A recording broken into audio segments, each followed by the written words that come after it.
Welcome back. Hope everybody had a very nice lunch. We're going to get started right again with State v. Sanders. This is a case about innocent possession. Question in this case is innocent possession a defense to possession of a firearm by a restricted person? Answer, no, not outside the confines of the statute, and we'll talk about what those are. All right, so this is Zane Charles Sanders. It's actually not Mr. Sanders. This is another Zane, but they've both got that kind of bad boy vibe to them. Look at that leather jacket, that devil-may-care look on his face. Sanders lived with his girlfriend and her son, and her son, was a hunter. He had several rifles that he kept in his mom's/Sanders's closet, though the ammo was stored in the son's room. One evening, Sanders saw that son had left his hunting rifles in the backyard, you know, like you do. They're just strewn about. And to be fair, this is what my backyard looks like, only these are Nerf guns rather than real guns, but that's kind of how my house is right now. Sanders was upset because the adjoining to the backyard was an elementary school. So he argued loudly with his girlfriend about the son's mess, and the neighbors called the cops. When police got there, they saw Sanders on the back porch holding a rifle, and he sounded drunk and told the officers, this is from the opinion, quote, in salty if somewhat unoriginal language to get a warrant. So he left the rifle on the porch, which it turns out was fully loaded, and he went inside. So he's asserting his rights. He knows his rights. So the officers do a safety sweep and they find guns, ammo, and a bit of marijuana. They also find out that Sanders is a felon, so they charge him with possession by a restricted person. At trial, he requested an innocent possession jury instruction that said the jury could acquit him if it found two things. First, that the firearm was obtained innocently for no illicit or illegal purpose, and two, that possession was transitory and that he took adequate measures to rid himself of possessing it as soon as possible. If this sounds familiar, that's because this is the test that comes from drug cases. So, State v. Miller, Utah 2008, said in very curt terms, innocent possession is a thing for drug cases, right?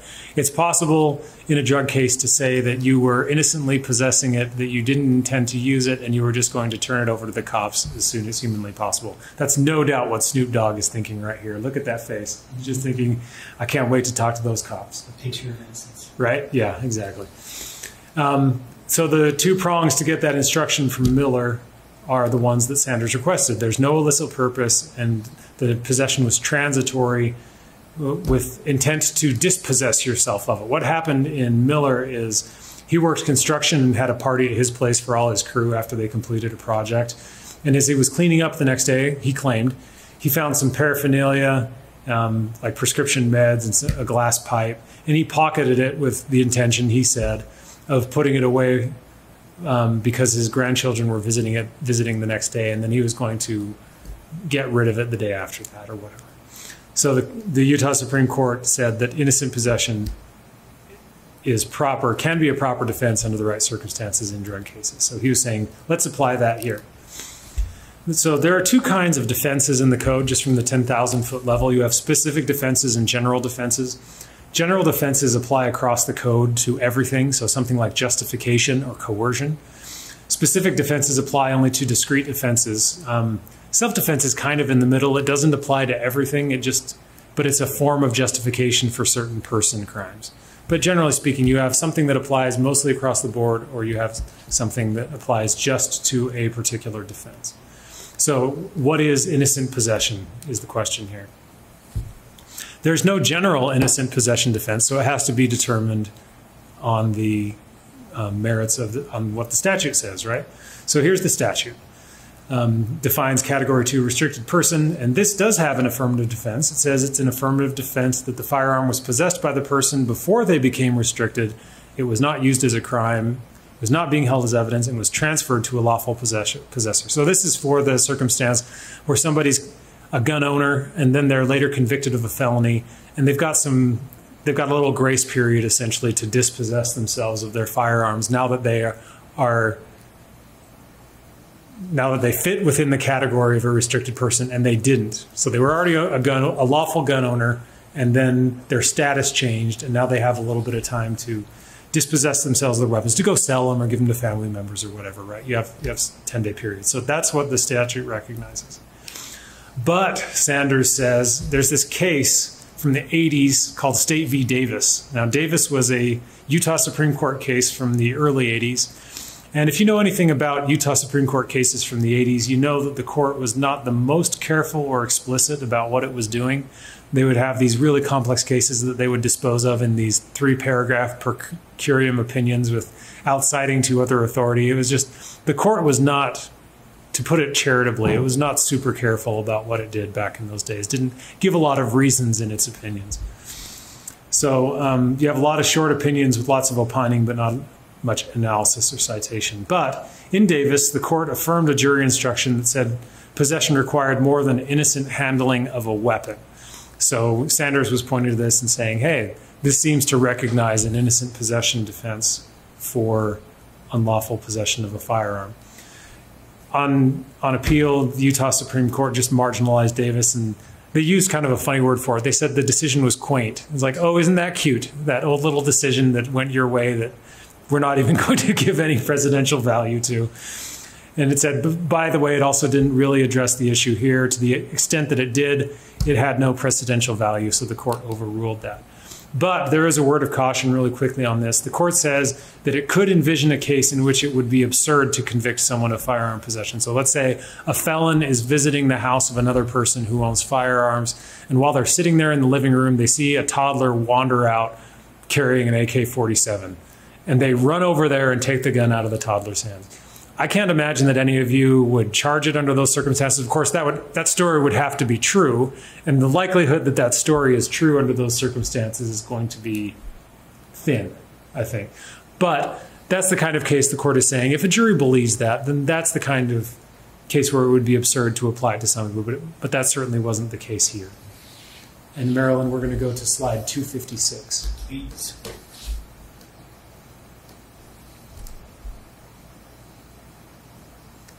We have to go a little bit out of order. We have more material than time.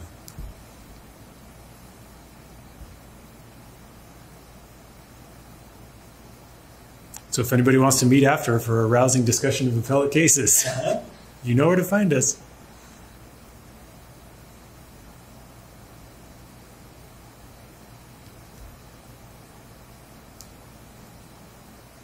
There it is. Perfect. Wonderful. Okay, so this is about a guy who really loved a lamp. Essentially what happened in Gardner is this person committed a crime. He went into the district court where he was charged. He pled. Then between entry of plea and sentencing in the district court, he went into the justice court, pled guilty, and was sentenced in the same hearing to what seemed to be the same conduct. Then when he went back to the district court for sentencing, his attorney said, hey, wait a second, he's already been convicted and sentenced on this same crime, double jeopardy, you can't sentence him. So question is, first of all, when does jeopardy attach? And as it turns out, it's at entry of plea, it's not at sentencing. And then number two, does this scenario that I just described, where you've got trying to sentence somebody for an entry of plea that happened even though they were convicted and sentenced in the interim in a separate place. And as it happens, that's not double jeopardy in the district court case. It would have been double jeopardy in the justice court case had he raised that issue at the time, but he didn't. So what happened here is Mr. Gardner was seen going through a hole in a fence, and when he reemerged from that hole in the fence, he was carrying a box and a lamp. He went and got in a van and drove away, and people called the police, and they pulled over the van, and he was arrested for the theft or the burglary. The state, for its part, or let's see, so in the district court, as I explained, he came in, pled guilty. Too many computers. Okay, and then had to come back for sentencing at a later date. Went into the justice court, also pled guilty, got sentenced, came back to the district court, and that's where he realized, oh, wait a second, I've already been sentenced for this stuff, and it was too late. And so he got sentenced again. Now, in the justice court, he basically got a minimal fine and like a couple hours of community service. So it wasn't a huge deal there, but still, it's the principle of the thing. So, on appeal, he argues that, this was, again, Judge Christensen Forster, but that's, of course, not her. That's Anna Gunn, who was Skyler from AMC's Breaking Bad. That's Judge Forster. On appeal, he says that jeopardy attached when he entered his plea or he agrees that that's the case, that it attached. But he said attachment is not the pertinent thing for this inquiry. He said that the pertinent thing is when jeopardy is completed, which he was arguing occurs at sentencing. He also wants relief under Rule 22E1C of criminal procedure that says that you must impose a sentence when it was, or you must correct a sentence that was imposed in violation of double jeopardy. So, the court disagrees with him. They say other jurisdictions have rejected similar arguments, and that this argument he's making would cause an absurd result, not only in a lot of cases, but in this very case, where it would have precluded him from going into the justice court and asserting double jeopardy had he had the presence of mind to do so. So if he had been entered his plea in the district court, gone into the justice court and said, you can't charge me again because I've already pled guilty in the district court, his reading of the statute would not have allowed him to do that. And so because there's no violation of double jeopardy, because jeopardy had attached in the district court before anything happened in the justice court, then he's not entitled to any relief. And they said that even though he kind of made a hint at the state constitution, he didn't make a separate analysis there. So they're not going to do anything with that. So to illustrate the importance here of attachment versus completion, I have a couple of quick videos. So this first one, this is attachment.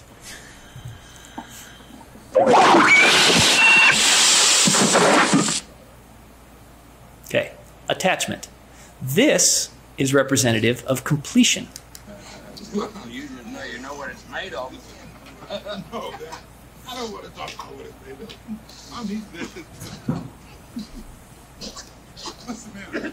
The food ain't that bad, baby.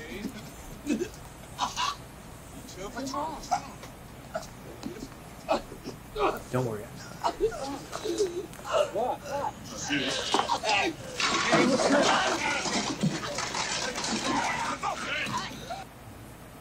I cut that off there because I didn't think this needed to get explicit, but I assume you all know what was coming next. That's completion. Here is the time frame in between attachment and completion. You want to do this? Making a decision just below the knuckle there. It's done by him.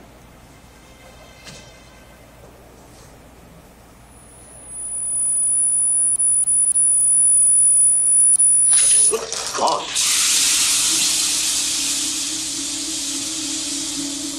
That crap's gonna eat through the hole. As you can see, it's not coming off. So attachment is the pertinent thing. You don't have to get all the way to completion.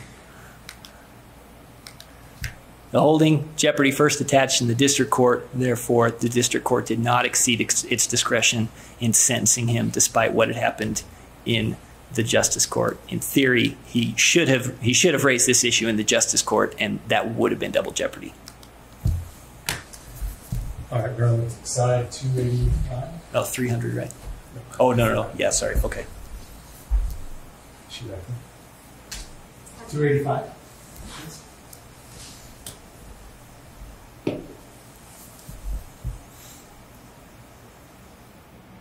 Need some hold music or something like that. Put the girl from EPD on here. Oh, there you go. That's a good one too. There it is.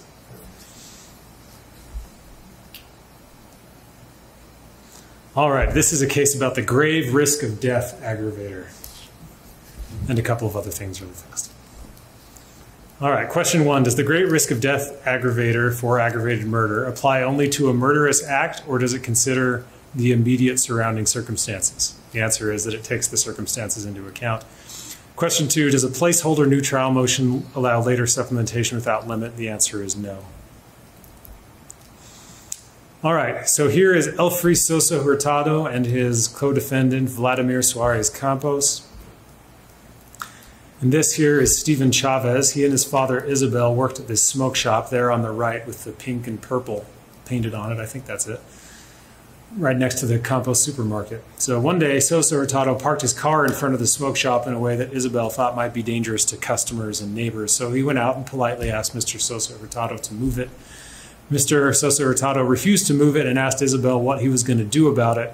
Isabel was actually handicapped, so he couldn't do anything. He went back inside. Then Stephen came out in defense of his dad's honor and said, hey, why don't you just move your car? Sosa Hurtado again refused, and this time he punched Stephen, but Stephen was no shrinking violet. He fought back and actually beat him. So Sosa Hurtado slinked off and left very upset.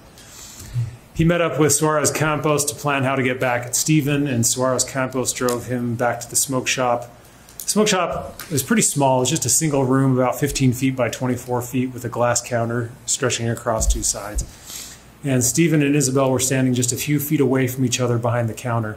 So Sosa Hurtado went in, pulled out an AK-74 assault rifle that looked something like this, and shot at Isabel. He missed him, but shattered a glass case, and shards from it kind of hit Isabel where he was standing and kind of cowering on the ground there, protecting himself. Then Sosa Hurtado shot at Stephen. Stephen fell from the first shot, and then I think that hit his hand, and then Sosa Hurtado leaned over the counter and shot Stephen twice in the chest, making sure he was dead. And it was so close to Isabel, to the dad, that he could actually feel the muzzle blast, he said later. And then Sosa Hurtado fired some celebratory shots into the air outside. So he's really avenged his honor, I guess. So the state charged him with ag murder and with the great risk of death aggravator, right? So here's the statute. Knowingly creating a great risk of death to a person other than the victim and the actor. So the defense argued that the great risk of death had to stem from the murderous act itself, basically the kill shots, the up close to the chest shots, and that Isabel was not in danger from those because Sosa Hurtado was so close he couldn't possibly have hurt Isabel with those particular shots. We argued that the jury could and should consider a broader time frame than that. You know, the time, like him shooting at Isabel seconds before. It's not like this was separated by a really long period of time, right? So the court, via Justice Lee, agreed with us. A couple of important cases to know about in this area. State v. Pierre. Pierre was for those who have really been around a while, was one of the hi-fi murderers. Some very infamous murders that happened up here in northern Utah back in the 70s. It was just terrible. They went into this radio parts supply store, tied up a bunch of victims, forced them to drink Drano, shot them in the head, and just tortured these poor people. A couple of them ended up surviving. And they said in that case, the aggravator, the great risk of death aggravator was met where things happened within a brief span of time and the acts were part of a concatenating series of events. That's a good one for the thesaurus there, concatenating. State v. Johnson was a hobo murder. The victims arrived at Salt Lake City by freight train and they met Johnson at Pioneer Park. So some things never change, right?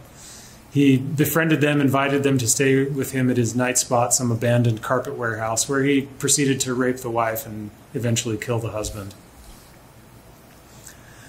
And they said in Johnson that the victim has to be within, the person who wasn't killed or who was attempted to be killed, it has to be within the zone of danger created by the conduct that caused the victim's death. That kind of begs the question is, what is the conduct that causes the death?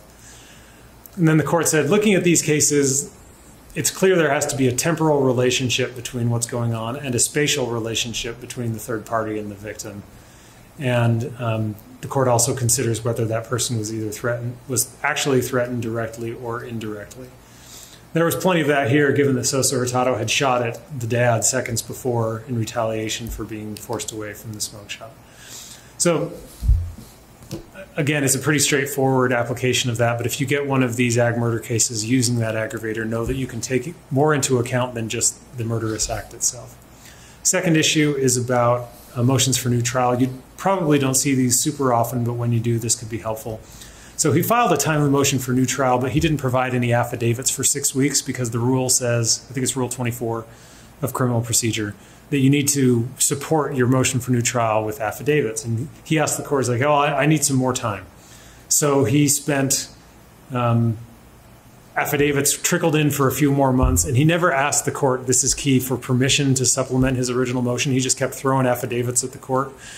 But once the time period had passed, it was too late for that, and he didn't ask for permission. So the court said, I'm not going to consider those untimely affidavits. You never asked me to consider them, and the rule requires you to, so I'm going to deny the new trial motion, as well as on the merits. So again, there's Rule 24 with the money language. Within such further time as the court may fix. So defense counsel just can't file a placeholder motion and then supplement it forever without getting any permission from the court, is the upshot of this. And Sosa Hurtado argued, this is kind of a hyper-technicality, and there's a few hyper-technicalities for your enjoyment. It's like, hey, I filed a timely motion and there was no hearing set, so there's no harm in letting me supplement till the cows come home, essentially. The court said, no, rules are rules. New trial motions, quote, shall be accompanied by affidavits, and trial courts, quote, may decide not to accept late filings, that is, things that are outside the 14-day window without permission during that period. A few other quick issues. Suarez Campos, co-defendant, testified for the state in exchange for leniency on both his case and this ag burglary case. And his attorney told Sosa Hurtado's counsel that he was getting that other case dismissed in exchange for testifying in this case. The prosecutor said, well, actually, that wasn't part of the deal, but either way, the defense counsel was aware of it. When they tried to cross-examine Suarez on that other case, the prosecutor said, okay, you can talk to him about that, but by the way, the other co-defendant in that other case is also Sosa Hurtado, and that's an ag burglary, and that means we can talk about it. And so defense counsel said, good point. I'm not going to cross-examine him on that. And on appeal, he said that the state had misrepresented the deal. I doubt that's true, but the court said it doesn't really matter because even if he had, Sosa Hurtado suffered no prejudice because he knew about the deal through counsel. Yeah, so there we go. On to Hooper. Perfect. Thank you. All right. Oh, sorry, just a couple of seconds. Okay. So we'll start with this. There's nothing like the call of the night when you're in a fine automobile. The rhythm of the road, it's almost hypnotic. Sometimes you just want to crank the heat and throw on your favorite CD of ocean sounds. The road is a wild animal that needs taming. Cut! Get him up! Mr. Burgundy, Yes, Patrice. He's still asleep. All right, I'll kiss you.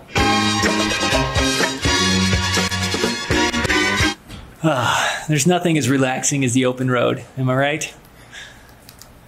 What we have here is a DUI, and the issues at issue are, number one, ineffective assistance of counsel for failing to move to arrest judgment on the DUI based on sufficiency of the evidence.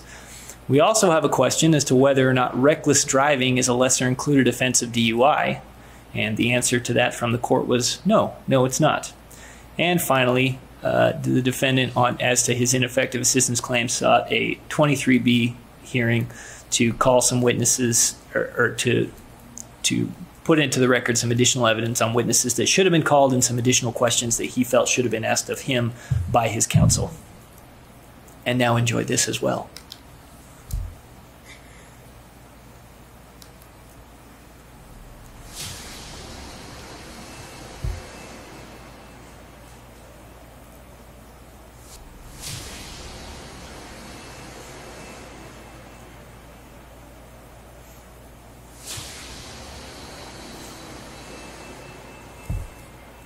In a post-apocalyptic dystopian world where mankind and justice are both under threat of extinction, the last great hope for both might just end up being a 4-foot 13-inch all-American young woman from down by Will's Pit Stop. The defendant is up to his old tricks, dropping classic DUI defenses like prescription medication at therapeutic levels and someone else left their heroin in my car when they borrowed it. He's even pulling out all the stops with the old reckless driving is a lesser included offense of an actual physical control DUI. You'll pay for your entire seat, but you'll only need the edge. Don't miss the world premiere of eighth daughter, the greater included offense. Tickets available through Vivint and StubHub. So for those of you who didn't know or didn't have an opportunity to attend, the oral argument in this case occurred at the 4th District Court, and arguing for the state of Utah was none other than my office's very own Charlotte Howard Segibo. And just so you know, objects in this picture are smaller than they appear.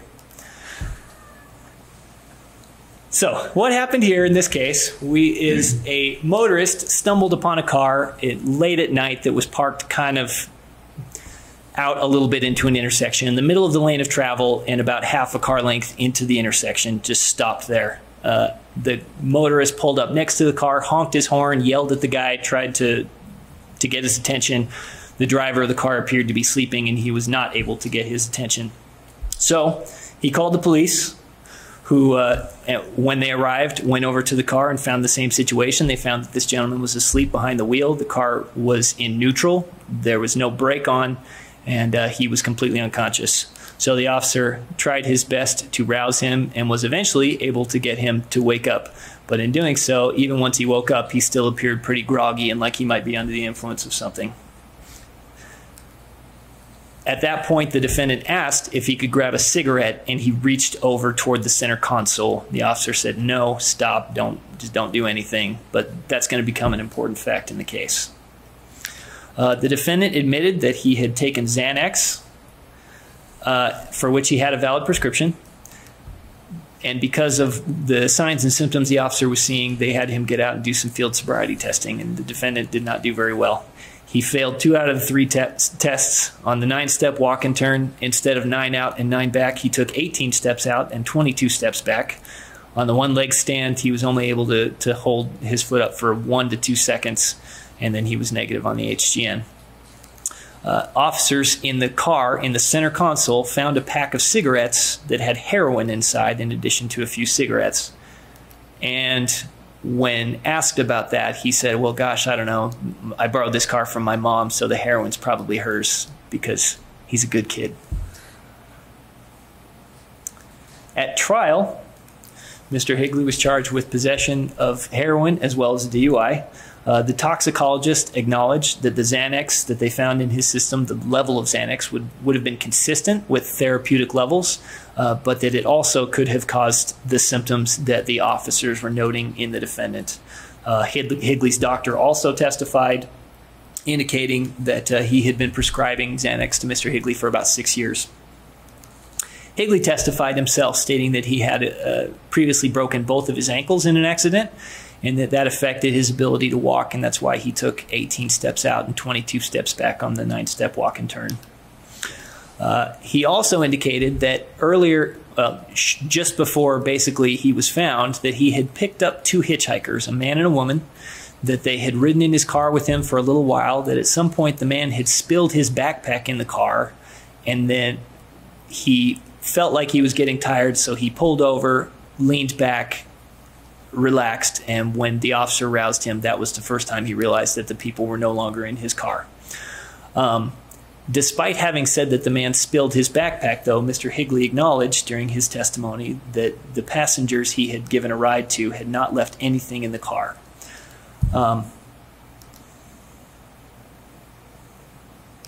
At the end of the trial, the defense moved for or requested a lesser included offense instruction to the DUI of reckless driving. After consideration and argument on that issue, the trial court denied that and did not give the lesser included instruction. Subsequently, Mr. Higley was convicted on all counts. On appeal, Mr. Higley makes 3 arguments.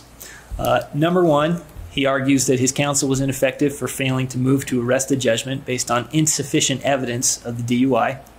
Number 2, he says that the trial court was wrong in failing to instruct the jury on the potential lesser included offense of reckless driving. And finally, that his counsel was ineffective for failing to adequately question him about the cigarettes, and also failing to call his mother as a witness to talk about the kinds of cigarettes that he smokes, and to confirm that the cigarettes that were found in the car are off-brand for Mr. Higley. This appeal, or this case, the opinion was written by Judge Kate Appleby, who you see here. but of course you don't see her here. This is Melissa McBride. She's Carol from The Walking Dead. I know, I'm running out of people that kind of look remotely like these judges. And these got out of order too, so some of the best ones are now at the end, and you're going to miss them. It's a crying shame. But anyway, so as to the ineffective assistance claim, he suggests that his counsel should have moved to arrest judgment based on the sufficiency of the evidence. He acknowledges that he was in actual physical control of a vehicle and that he had a drug in his system. However, he says that the state failed to prove that he was incapable of safely operating a vehicle based on a bunch of things that he lists. He talks about his clarity of mind, the fact that he was responsive to questioning, that he gave clear and correct information, that he walked around without tripping or staggering. And congratulations to him for that. He relies on State v. Harvey, where the defendant failed two field sobriety tests, and that alone was insufficient to support a DUI conviction. The court points out, however, that that's all there was in Harvey, and that in this case there's a little bit more. First of all, the officer testified specifically that field sobriety testing is to show impairment, whereas no one had given that testimony in Harvey. The court also goes through an analysis of all the other things, the fact that he was completely unconscious, the fact that his car was in neutral and no brake was applied, the fact that his performance on the field sobriety test spoke more to his ability to divide attention than it did to any physical ailments he had. So they kind of walked through that whole analysis and said there's a lot going on here. Also, Mr. Higley indicated that in his argument that his car had been pulled over to the side of the road and parked in the gutter when he decided to take a break and take a nap. And the court says, nah, that's not what the evidence showed. There was not only testimony at trial, but there was also some dash cam footage that the appellate court was able to review that showed that he was, in fact, right in the middle of the lane of travel and sticking out into the intersection. I thought this was America. Are you telling me that I can't sleep in the intersection anymore? I mean, you know. What does this world come to? Not with Xanax in your system. That's the only thing. You do it clean, you're good to go. So the court said there's ample evidence here, and the motion would have been futile had he done so. The lesser included offense, and this is an interesting analysis. So a defendant is entitled to a jury instruction on a lesser included offense when two factors are in place. Number one, that the lesser included offense and the charged offense have overlapping statutory elements. And number two, that there's a rational basis for a verdict that would acquit somebody of the greater offense or the charged offense and potentially convict them of the lesser included offense. Some of the relevant statutory language that the court goes through, so reckless driving, operating a vehicle in a willful or wanton disregard for the safety of persons or property. And then a DUI is a strict liability crime, and the court makes special note of that, where you are operating or in actual physical control of a vehicle while you are under the influence of a substance, alcohol, or a drug that renders you incapable of safely operating a vehicle. The court notes that there is this one overlapping element of operating a vehicle, but ultimately decides that that is insufficient to satisfy that first prong of overlapping statutory elements. The court notes DUI is strict liability and reckless driving is not.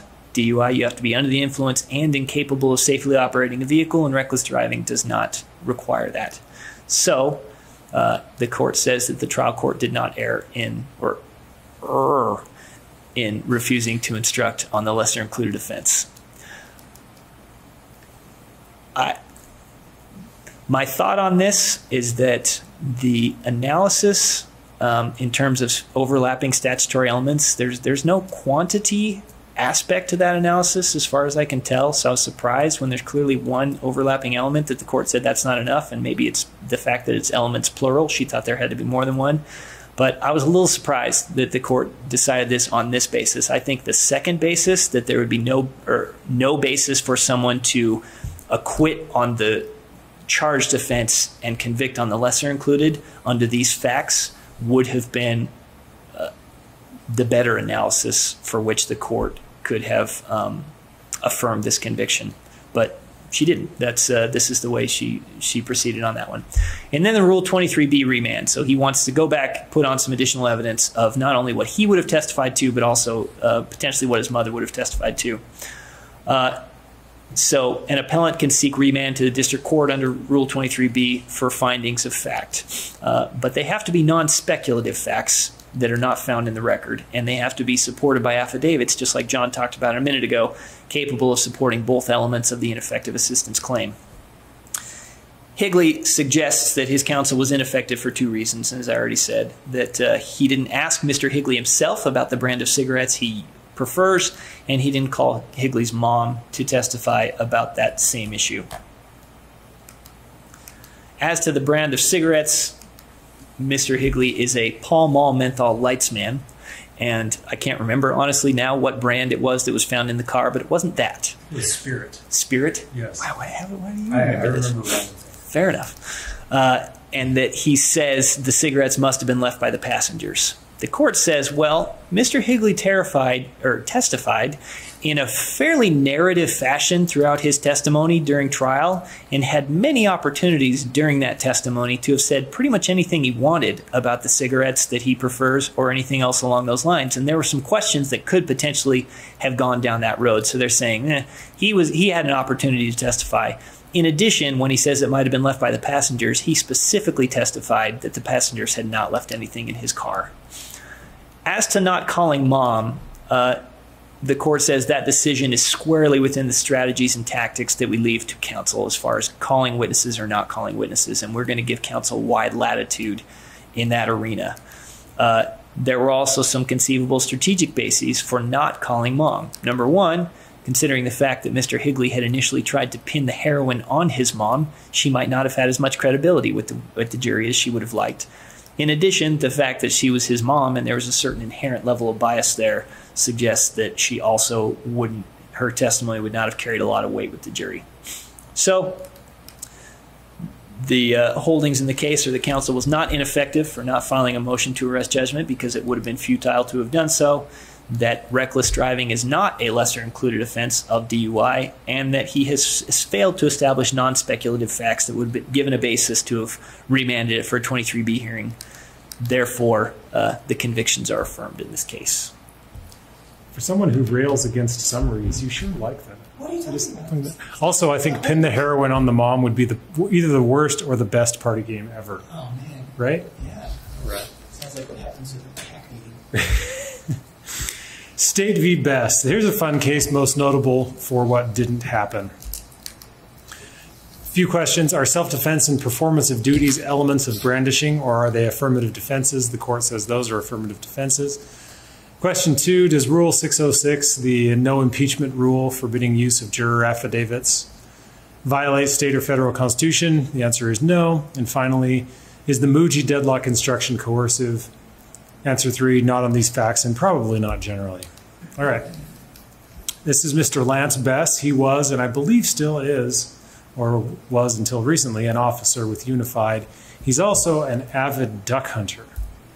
So if you've ever been up to Brigham City, Box Elder County, you know that they take their birds very seriously up there. There's a huge duck hunt in the fall, every fall. And our story starts on the opening day of that duck hunt. So the victim, his son and his nephew are walking east along the shores of Hull Lake. I've got that tagged for you there. And it's actually, incidentally, right around that peninsula in the center of Hull Lake. They're going to meet the rest of their hunting party, which is essentially their family.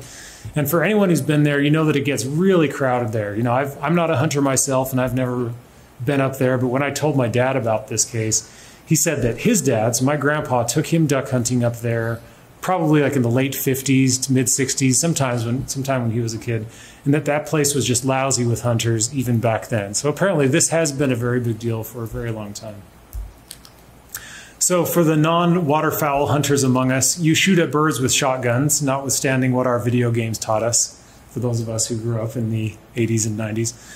And everybody around is packing. They got a shotgun, and they're looking to shoot. So obviously you want to shoot up in the air and not at the ground, right? It seems pretty elementary. But accidents happen from time to time, and it's not uncommon, as I understand it, to get what they call peppered with shotgun pellets. So wear a thick coat, because stuff's going to be raining down most of the day. You got to wear thick clothes, be on the lookout for what's going on. So while our intrepid hunters were walking along, they saw a few ducks take flight, and 2 of the men were very experienced hunters, and they killed one of the birds each. The third, who was the nephew, was not as experienced and just kind of winged his duck. So the duck fell slowly. There's a reason for the metaphor about throwing a bad football pass, the wounded duck, you know, it spirals down. And he goes over to get it, and the bird takes off again. He excitedly shoots at it a few more times, with a couple of the shots going a little more horizontally maybe than they should have. So right after this, they hear someone yelling from the other end of the peninsula. He's kind of shooting right along that peninsula that you saw a couple of slides ago. And there was another hunting party kind of at the end of the peninsula down away. You couldn't see them if you were on one end of the peninsula, but they obviously got their attention with these shots. So the uncle turns to his nephew who did that and just kind of bawls him out. And as I understand it, the nephew had really bad anxiety. He's a really big guy, but he had really bad anxiety. So he just kind of sat on the ground and cried.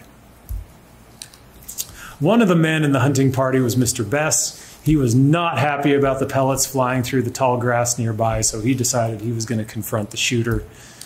Bess draws his service pistol and he goes after these three men, and they're very apologetic. Right when he comes up, they say, look, you know, I'm sorry, my nephew's not very experienced. He just got a little trigger happy, got duck fever, whatever they call it.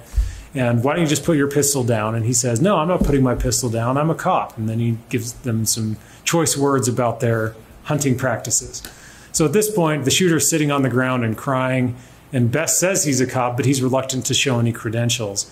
And he bawls him out for a while with his gun drawn, and he eventually leaves and tells the men they need to leave. Instead, they call police, and he's cited for brandishing. So here's the brandishing statute. Someone in the presence of two or more individuals draws or exhibits a dangerous weapon in an angry and threatening manner. And then you see there are a couple of other parts of the statute that basically say it's a defense that they thought it was necessary to act in self-defense or defense of others, and it doesn't apply to a peace officer in the performance of their duties. So Bess argued that the bottom two subsections were elements that the state needed to disprove regardless of the evidence. And the trial court disagreed with that and said, no, those are affirmative defenses, and there has to be some evidence of an affirmative defense before you get to talk about them, essentially, or at least before you get to talk about the legal import of them. So go ahead, stand up in your opening argument and talk, or excuse me, your opening statement, and talk about what the facts you think will show self-defense and performance of duties.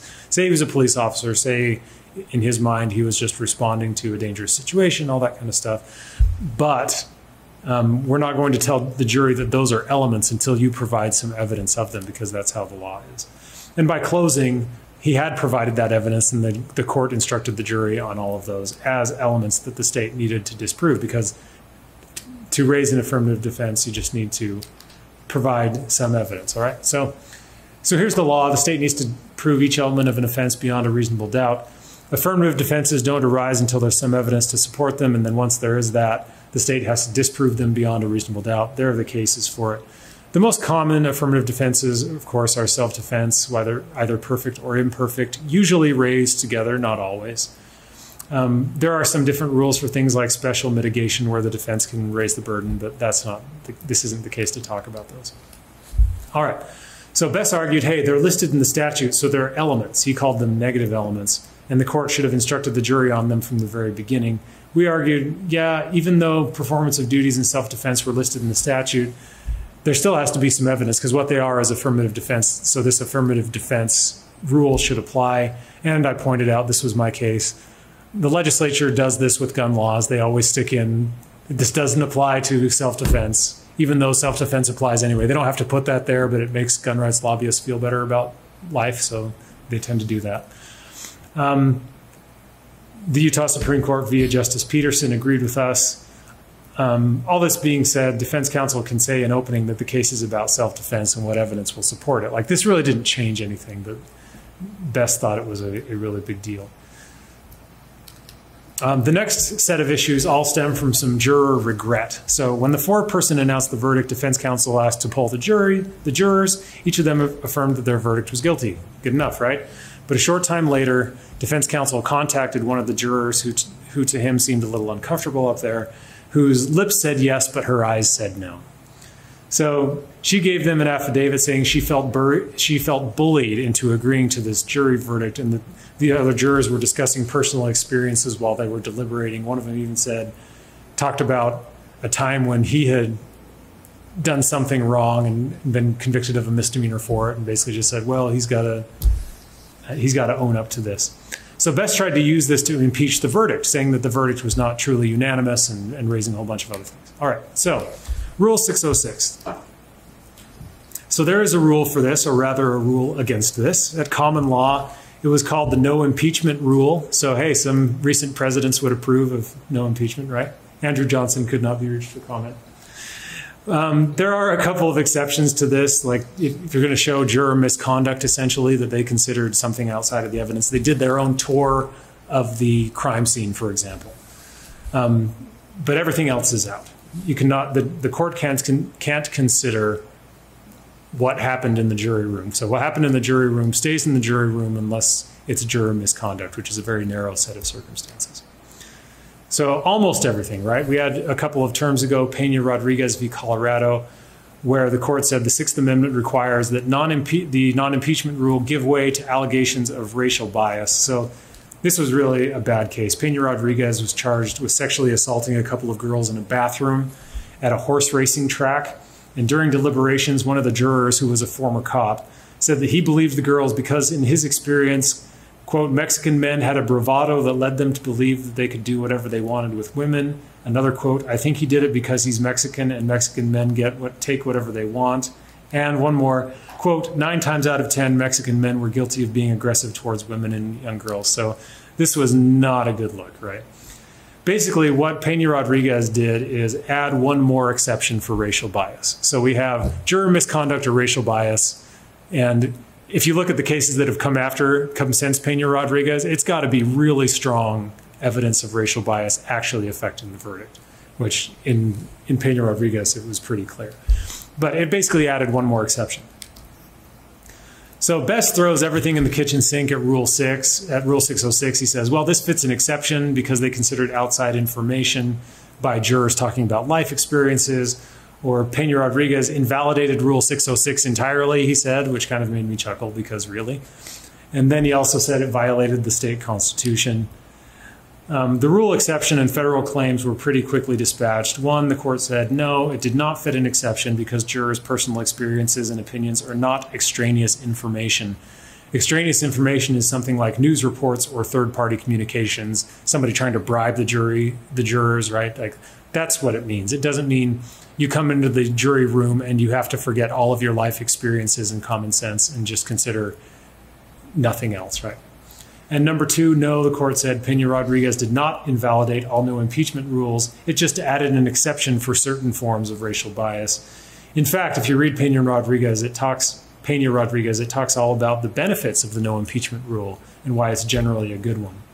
So the Utah Constitution claim took just a little bit longer. He said, look, this violated my state rights to a jury trial, a unanimous jury, and to due process. So we'll go through those really quickly. His evidence for this was not super great. So there was nothing in the constitutional debates about this. There was no on-point case. He relied primarily on the criminal procedure code that was enacted right after statehood, which allowed then, as it does now, a couple of exceptions to the no impeachment rule for jurors being bribed or deciding things by a game of chance or something like that. He also cited the anti-polygamy raids as general evidence that the pioneers hated cops or something. And the court basically said, look, there's not enough evidence to rule for Best right now. And they didn't foreclose someone else in the future from making the showing that Best said was possible. But frankly, given how thorough Best was, and I was in this case, I doubt there's anything else to be discovered on this. If you do discover something, by all means, let me know. But I think we've kind of plumbed the depths on this, so that failed. Finally, there's an Allen charge issue. They're called Allen charges because of an old U.S. Supreme Court case. I think it's United States versus Allen, or Allen versus United States, one of those two. Also sometimes called a dynamite instruction. So the question is, what do you do with a deadlocked jury? Back in the day, the judge used to put them in the carriage to ride around circuit with them until a verdict, quote, bounced out. Judges would also sometimes keep the jury without food or drink until they reached a unanimous verdict. I mean, the common law was cool with really mistreating jurors until they reached a verdict. So it's hard to say that much less coercive things like, can you deliberate a little bit longer, really would have been a violation of the common law. But that's where we start. That's where it comes from. We don't do that anymore, but we do encourage juries to deliberate a little bit longer if they reach an impasse, especially if they haven't been deliberating for very long, right? So Allen v. United States, there it is, 1896. You can give a deadlock instruction so long as it isn't coercive. And to decide whether something's coercive, you consider the language of the instruction and the circumstances of the case. So this is the one that they gave in this case, and good prosecutor here used the Muji. That's a really good call whenever you can. This is a chunk of the Muji instruction. It says things like, if you can do so without surrendering your individual judgment, but don't surrender your honest convictions, you're basically letting them know you're not going to be kept here forever until you reach unanimity if that's not possible. But if there's even a remote chance of it, please deliberate a little bit longer. So the circumstances here, the jury deliberated for 3 hours before the instruction and another 3 hours after instruction. So clearly the instruction didn't make them feel like they had to reach immediate agreement or else, right? The jury poll was unanimous, so this seemed like a little bit of Monday morning quarterbacking, or not Monday morning quarterbacking, but at least regret on the juror's part. The instruction on its own was not per se coercive because, again, this was the Muji instruction. Presumably, that's going to be very helpful and well thought out. And Best wanted the court to consider the affidavit of the juror to show coercion, but again, that's not admissible, so rejected, denied. And now let's go to slide 393, Marilyn. Oh, or Bob. Yeah.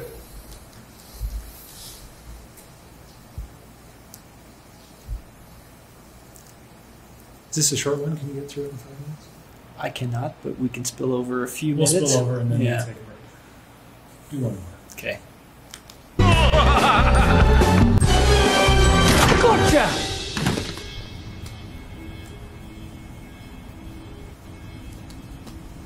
Ow! You shot me, you a-hole! So, this is a case where an individual shot his buddy. And unfortunately, the victim died as a result of that shooting. And so there are a couple of issues that were raised. Number one, there was a confession during an interrogation, and so they're alleging that there was a due process violation in denying the motion to suppress the confession because they thought it was involuntary, and also they're claiming ineffective assistance of counsel because they felt that the jury instructions were inconsistent as to the affirmative defense, and there were also comments by the prosecution about the defendant's silence in closing arguments, and defense counsel did not object to that. So those are the issues we're addressing here. So this is Christopher Bonds. He's our defendant. This is Byron Cheese Williams, who is his buddy. They were best buddies. This is Mr. Bonds' wife, and this is Mr. Williams' girlfriend. One night, Mr. Bonds and his wife took their 3 kids to Grandma's house, dropped them off, went over to the Williams, I'm going to call it the Williams residence. It was the girlfriend's residence, where they did some drinking. Then they went back over to the Bonds residence, where they smoked some marijuana. And then the 4 of them all drove to downtown Salt Lake, where they did some more drinking at a bar. They then went at the bar. A number of things happened. Bonds confronted a guy who had allegedly sexually assaulted wife on a prior occasion. Wife was mad at Mr. Bonds for not having done that sooner. Williams and his girlfriend were arguing over some lost cocaine. The girls wanted to leave, but Williams thought that his girlfriend was too high and too drunk to drive. They did end up leaving with girlfriend driving, but at some point they switched and Williams was driving. And as they were going home, Bonds talked about going back to the bar and shooting up the place. They got home, and because Mr. Williams, or Mr. Bonds, was still a little hot about what had happened, he went into the apartment and retrieved a gun and came back out. The girls said, "Nah, we don't want any part of that." Williams' girlfriend said, "If you go with him, we're done." The girls went back inside to have another drink, and the guys started walking in between the apartments. However, at some point between the Bonds' apartment and Grandma's apartment, a shot was fired. Mr. Bonds left the scene and left Mr. Williams there. The girls heard the shot. They came running out, found Mr. Williams, who said, "I can't believe he did that." And then they called the police. They called an ambulance, took him to the hospital, and he died in the hospital a couple hours later. Mr. Bonds called a buddy asking for a ride. Buddy said he seemed high and drunk, so he said no. which was probably one of the better decisions he's made in his life. Bonds was taken into custody at I think at a service station, and got to the police station about 2:20 a.m. Williams died about a half hour later at the hospital with a blood alcohol content of 0.141 and positive for THC. Bonds sat in that interview room for about 3.5 hours. Officers came in and checked on him occasionally to make sure he was doing okay, brought him a drink of water and stuff. He was comfortable and nobody was asking him questions. In the meantime, the officers who were investigating the situation were interviewing wife and girlfriend, and that's why they were waiting to interview Mr. Bond. At one point at about 6 o'clock, 5:55, I think, they let him go sleep on a couch for about an hour. And then at 7, they actually started the interview with him. And at that point, they said he was no longer showing any signs of intoxication. Initially in the interview, Mr. Bonds denied any involvement. He said he heard the gunshots, but that he wasn't around when it happened. The officers pushed back on that, mixing a little bit of truth and a little bit of embellishment, claimed that they had eyewitnesses to the shooting, and that wife and girlfriend had told them what they knew, but they had not actually witnessed the shooting, but the officers made it seem like they or somebody had. Bonds said, well, how can that be when me and victim was outside by ourselves? So officers decided to change strategy, going with good cop, good cop. Told him he had made a mistake, that he was protecting his children, asking him what God would want him to do, that he was saying his wife and his kids would want him to do the right thing. Bonds asked what he was facing on this, and the officers, despite the fact that they already knew Williams had passed away, said, he's at the hospital, we don't know. Bonds said these were the coolest detectives that he's ever known, that his mom was a sheriff's deputy, and that he really liked him. And they said, well, what would your mom want you to do? So finally, Bonds admitted, he said he didn't know where the gun was, but he did in fact shoot Williams. He said that he gave the gun to his mother-in-law, which she later denied, and that he shot Williams because Williams was, quote, saying some crazy shit about shooting the house and Bonds' kids, and that he shot him in defense of his family. Bonds was charged with murder, as well as a couple other firearms crimes, and he moved to suppress his confession based on the fact that it was coerced. That motion was denied by the trial court. So, self-defense and imperfect defense. The state bears the burden of proving beyond a reasonable doubt that self-defense, whether it's perfect or imperfect, does not apply. In this case, the pertinent jury instruction said, as to, I think, on the manslaughter, said that the defendant is found to having acted in accordance with an imperfect self-defense, which does not make clear at all that the burden is upon the state. So that was an issue. At trial, Bonds didn't testify, but he acknowledged through counsel that he had shot Williams, but they claimed defense of his family. The girlfriend and the officer testified, the interview was played, and in closing, the state emphasized that when he was taken into custody and had an opportunity to speak to the officers, he had not said anything about defending himself or others to the arresting officers. So, at trial, he was convicted of murder, and one of the firearm charges he wasn't convicted of. They also bifurcated one of the firearm charges and then merged some of them. And anyway, he basically ended up with a murder conviction when it was all said and done. On appeal, he argues that his confession was coerced and should have been suppressed. He also claims ineffective assistance of counsel on 2 different bases. Number 1, failure to correct the elements instruction, and number 2, failure to object to the statements about his silence that were made during closing arguments. Judge Ryan Harris is the one who wrote the opinion for the court. Of course, that's not who that is. That's Neil Patrick Harris, which is, that's not bad, right? Yeah. I think this is getting there. Okay. And you all know his television's Doogie Howser or From How I Met Your Mother. There's Judge Harris. So as to coercion, he says the overarching question here is whether or not the free will of the witness was overborne. No one single issue or specific circumstance is necessarily egregious enough to get to coercion, but they're going to look at the cumulative effect in doing that analysis. The court looks at 2 factors. Number 1, the characteristics of the accused. These are going to be subjective factors. his mental health, emotional instability, his age, all those kinds of things. They're specifically looking at him subjectively. And then the details of the interrogation, these are objective factors, things like the duration and police trickery and absence of promises made by the officers. Also, there has to be a causal relationship between whatever level of coercion apparently occurred and the confession itself. So here, the court goes through the factors. He looks at the objective factors and does a whole analysis talking about threats and promises, false friend, misrepresentation of evidence, extended periods of incommunicado interrogation, and appeals to morality, noting that there were some things that probably weigh in favor of a little bit of a coercive environment. Looking at the subjective factors, said he didn't appear to be intoxicated. He would have probably been tired, but not so tired that he couldn't answer questions.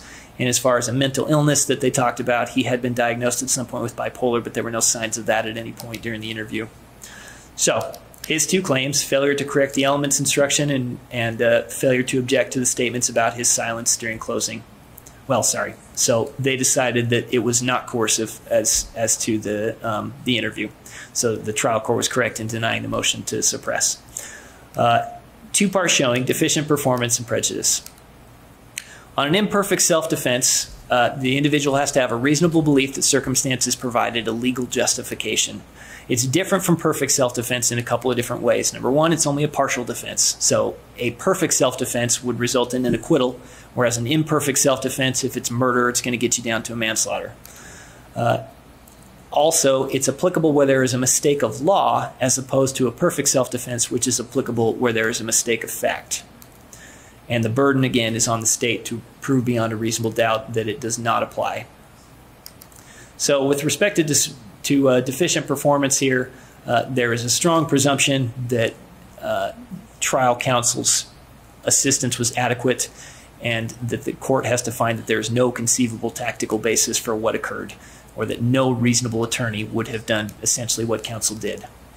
With respect to the jury instructions on the imperfect self-defense, the state, and this is interesting, this is where I feel like, and you see that picture up at the top, I feel like Judge Harris kind of turned into a little bit of a mean girl here, and I'm sort of standing up for my boy Jeff Gray because he's the one who argued this, but I was sort of surprised at how catty this got in the opinion. He says, and this is a quote, "The state with somewhat surprising vigor attempts to defend this set of jury instructions, pointing out that both instructions, number 48 and number 51, correctly allocated the burden of proof, noting that instruction number 35, the troublesome one, contained an explicit cross-reference directing the jury to instruction number 51, concluding that the instructions read together accurately stated the law." Fair enough. He says, "We might lend the state's argument more credence had we not rejected nearly identical arguments 3 times in recent years." And then he cites to a couple of cases that they had, which I feel like he says there's relatively minor factual difference. I feel like there's huge factual difference here.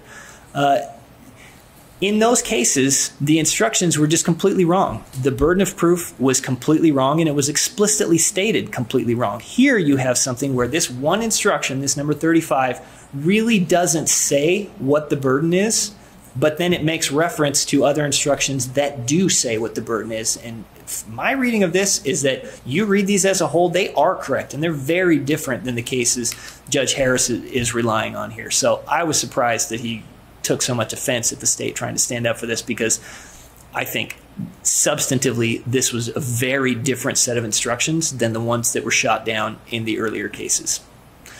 As to the defendant's silence, the state acknowledges that an objection would have been granted had one been made during closing when the state commented on the defendant's not saying anything, but that there might have been a strategic reason for doing so. And that was that there were a couple other conversations he had where, and he may have wanted to have addressed this issue specifically through the officer instead of other people. This one, I don't think there's a whole lot of traction in this argument. The court basically says he had more reason to explain himself to the officers than anybody else. It's better not to have mentioned it twice than not to have mentioned it 3 times. And he could have addressed this through the buddy or the girlfriend or anybody else, so there was no strategic reason, and he did find deficient performance there. As to prejudice, obviously, but for the errors, the result of the proceeding has to have been different. There's a reasonable probability standard, and it has to undermine the court's confidence in the verdict, the analysis being cumulative. The state says there's no prejudice because the facts don't really support a claim of self-defense, so it doesn't matter. The court, on the other hand, says that although the self-defense claim here is not crystal clear, there is sufficient evidence to cause us unease.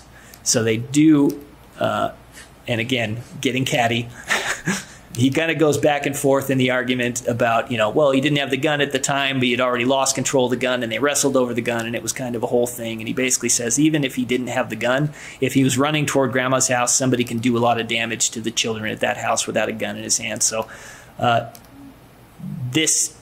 basically the court says this is exactly why we have the imperfect self-defense. It wasn't a valid self-defense to shoot him under those circumstances, but you can see how he was mistakenly thinking that he might have been justified in doing so, and there is a reasonable probability of a different outcome. So the confession was not coerced. However, he did receive ineffective assistance, and this was reversed and remanded for a new trial. All right, we'll take a 5-minute break. Be back at 10-minute break. We'll be back at 2:50.